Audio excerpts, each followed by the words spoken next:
peastaabi ülemana ja tervitada teid nii enda, kogu Kaitseväe kui ka Kaitseväe juhataja nimel.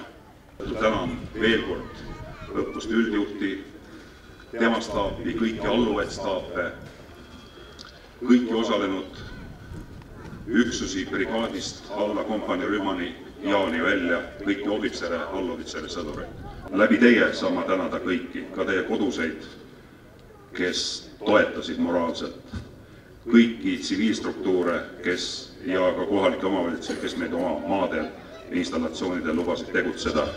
Aitäh teile!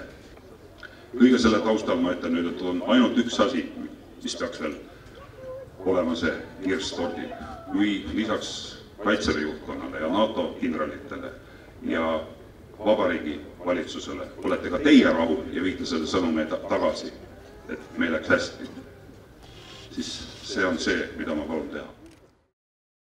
Ma nägin, kuidas selle õppuse raames sündis ühine jõud. See enam ei olnud üksikud 4700 meest, vaid see oli ühine jõud. Üksus, mis Kirde kaitseringkonna juhtimisel oli valmis oma ülesannet täitma. Eesti kaitsejõud saab oma koosseisu uued, hästi välja õpetatud ja treenitud üksused. Selle tulemusena Kevadtorm on järjekordselt tõestanud, et Eesti poolt valitud reserv kaitsejõudude süsteem on õige, sest Kevadtormi raames ma nägin, kuidas ühises rivis tegutsesid ajateenijad, reservväelased, kaitseliitlased, kaadrikaitseväelased ja olid valmis oma ülesannet täitma ühise jõuna. Ja ma tahakski, et seda te mäletaksite.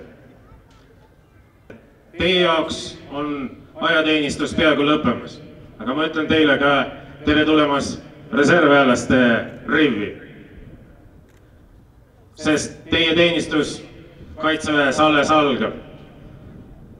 Ja suurele enamusele teile ma ütlen, näeme järgmistel reservõppe kogunemisel.